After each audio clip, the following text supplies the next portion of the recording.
Olá, seja bem-vindo, seja bem-vinda. É um prazer ter você aqui comigo. Eu sou a Patrícia, sou estudante do 7º período de psicologia, mas na verdade as minhas pesquisas, o meu interesse nessa área começou há muitos anos, mais ou menos uns 20 ou um pouquinho mais, porque eu sou uma pessoa que desde muito cedo lidou com problemas de saúde mental e busquei soluções através da psicologia, através da ciência, neuropsicologia e uma série de outras ferramentas que existem. E isso tudo acabou se transformando para mim agora numa segunda etapa da vida profissional e eu decidi criar esse canal para compartilhar com você as minhas descobertas, tudo aquilo que eu tive conhecimento durante essa caminhada que me ajudou e que eu acho que vai poder te ajudar também. E o que eu vou compartilhar aqui com vocês hoje é fruto da leitura do livro The Body Keeps the Score, que ainda não tem tradução em português, mas numa tradução livre seria O Corpo Mantém o Placar, que foi escrito pelo psiquiatra holandês radicado nos Estados Unidos, Dr. Bessel van der Kolk. Esse médico psiquiatra, ele teve oportunidade na década de 1970 de trabalhar com veteranos de guerra.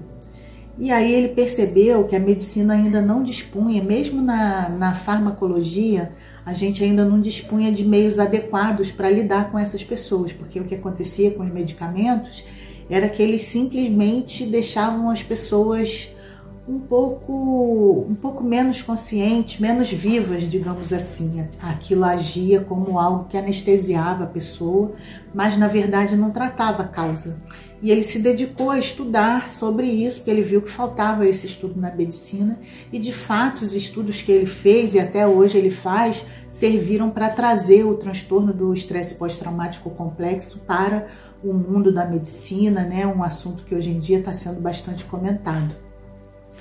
E eu escolhi esse tema porque, como eu falei para vocês, faz muitos anos que eu pesquiso nessa área, muitos anos fazendo terapia com diversas abordagens diferentes, diversas experiências e MDR, uma série de ferramentas que eu já experimentei e leituras que eu já fiz de livros, e eu vou falar para vocês que a teoria do Dr. Bessel van der Kolk foi aquilo que eu mais vi sentido, que eu mais identifiquei de acordo com os sintomas que eu tinha e com a minha experiência, né? Foi o que para mim explicou melhor.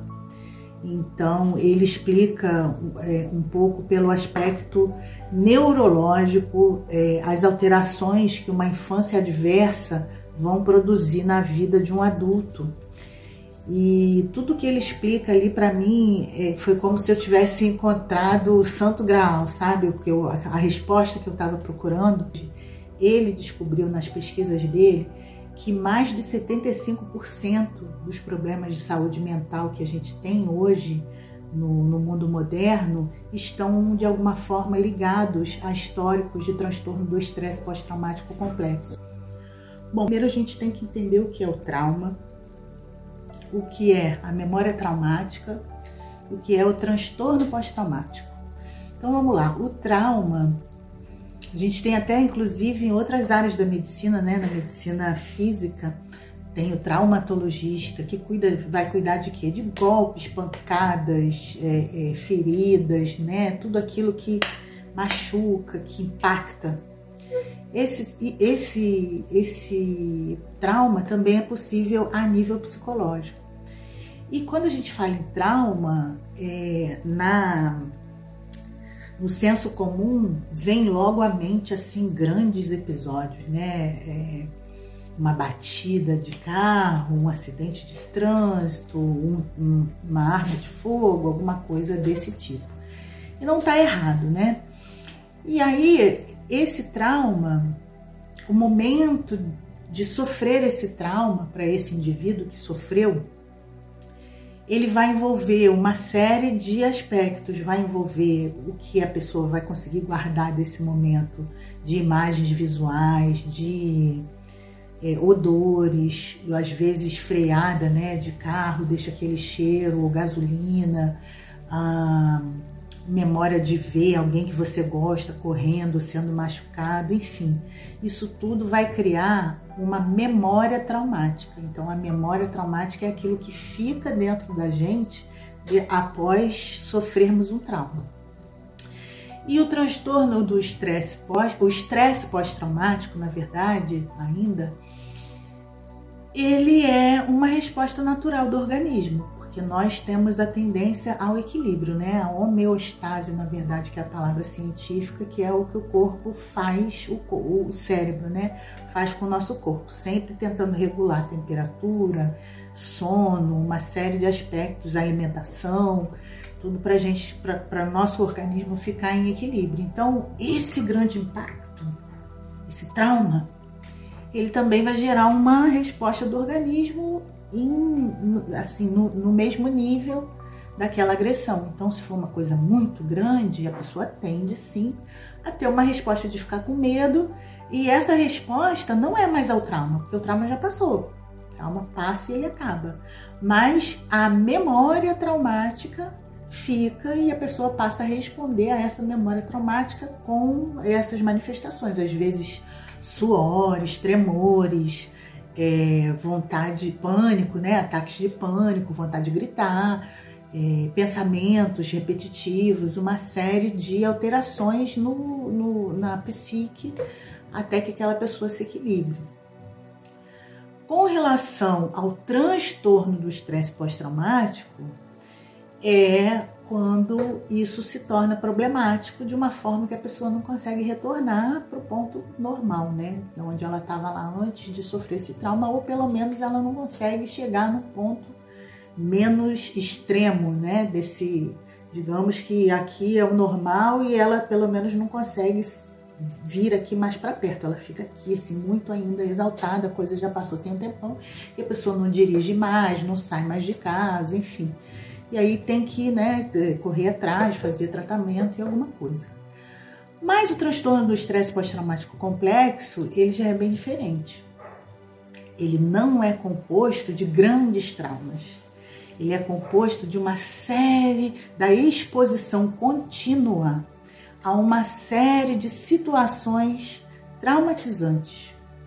E isso tem, na pesquisa desse psiquiatra, ele separa uma categoria específica que é o transtorno do estresse pós-traumático complexo infantil ou do desenvolvimento. Por quê? Porque vai acontecer durante a infância, quando uma pessoa vive em situações de insegurança, em situações de completa negligência ou de, né, às vezes tem um pai ou uma mãe alcoólatra, tem uma pessoa alcoólatra dentro de casa, está exposto a situações de violência ou até abusos psicológicos, ser exposto à zombaria, não poder manifestar quem ela é de verdade, não ser aceita como ela é de verdade. Por quê? Porque nessa época do nosso desenvolvimento, o nosso cérebro, o cérebro humano, ele é dividido em duas partes principais. Uma parte inferior e uma parte superior. E essa parte inferior, ela cuida dos processos automáticos. Então, ela vai... o cérebro límbico, né, cérebro emocional, cérebro reptiliano, ele vai cuidar do nosso sono, da fome, né? Esses processos automáticos, o batimento do coração, a digestão, tudo vai ser controlado. Tudo que é controlado automaticamente já nasce prontinho com a gente quando a gente é bebê. Por quê? Porque você tem que chorar quando tá com fome, né? Você tem que fazer suas necessidades, então você tem aquela estrutura ali cerebral pronta. Mas a parte de cima, a parte superior do nosso cérebro, o córtex, ele vai se desenvolvendo conforme nós vamos absorvendo informações da sociedade, absorvendo informações da nossa família.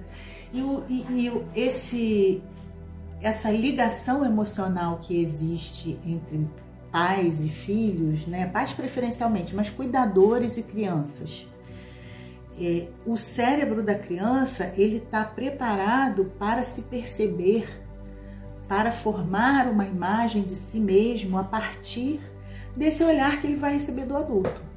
Então, quando a criança está em um lar, né, em um ambiente onde ela pode expressar suas necessidades, aonde ela é acolhida, onde suas necessidades são satisfeitas, aonde se ela tiver um sentimento desagradável, se ela ficar com raiva, ela pode expressar a raiva dela, e ela é orientada a lidar com aquele sentimento. Se ela tem alguma coisa para dizer e as pessoas param para ouvi-la, se interessam pelo que ela tem a dizer, se as pessoas estão sempre falando para ela, ai, que lindo, te amo, ou às vezes nem falam exatamente essas palavras, mas tem gestos que mostram para aquela criança que ela é bem-vinda, que ela é amada.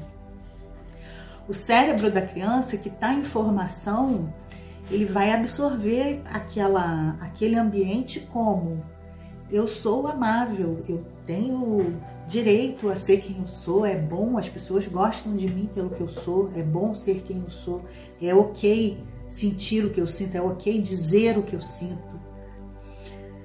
E no nível neurológico, isso vai ter um efeito de descarga de ocitocina, e a ocitocina é o hormônio do amor.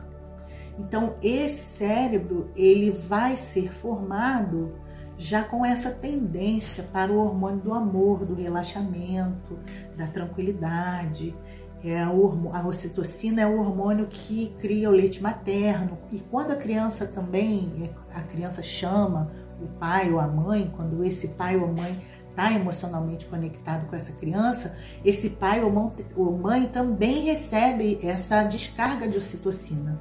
Por isso que os pais ficam loucos, não falam mais os pais, né, que estão comprometidos ali, envolvidos emocionalmente com essa criança, eles não falam mais em nada, eles só querem mostrar foto dos filhos. Por quê? Porque eles estão inundados de ocitocina, que é o que a gente sente, que é o hormônio que a gente tem quando está apaixonado. E essa vai ser uma infância que vai formar uma identidade positiva, vai levar essa criança a formar uma identidade positiva. Já no transtorno do estresse pós-traumático complexo infantil, vai acontecer o contrário. Quando a criança passa o tempo todo num ambiente que não oferece a ela segurança, onde ela não pode expressar os seus sentimentos, ela sente que é perigoso, ela recebe mensagens dizendo: você incomoda demais, você tem necessidades demais, suas necessidades não são importantes, não me incomoda agora com isso que você quer falar. Ou quando ela é ameaçada: eu vou te bater, eu vou tirar sangue da sua cara, mesmo que aquilo de fato não venha acontecer.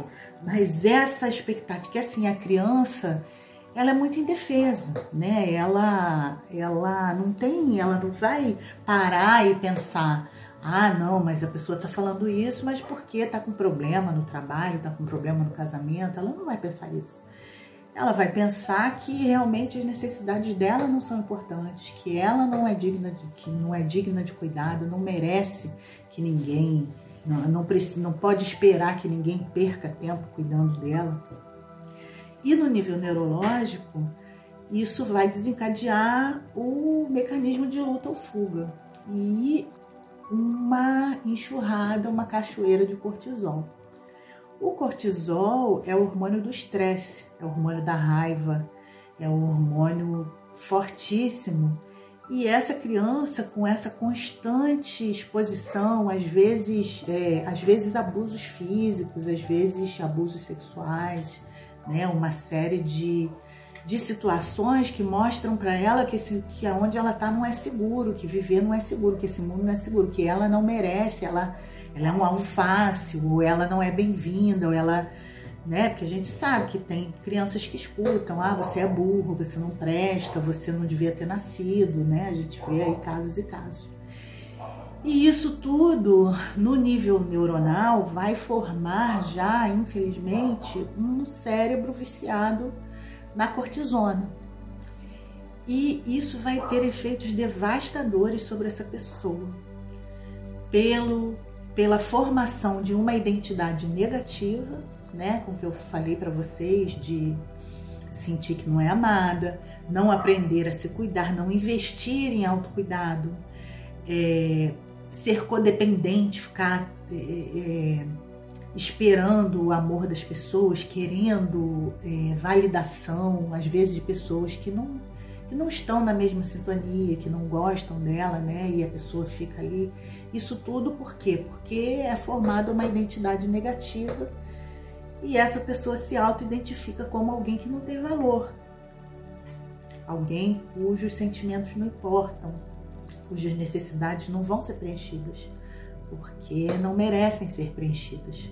Essa criança vai virar um adulto com comportamentos que vão refletir isso.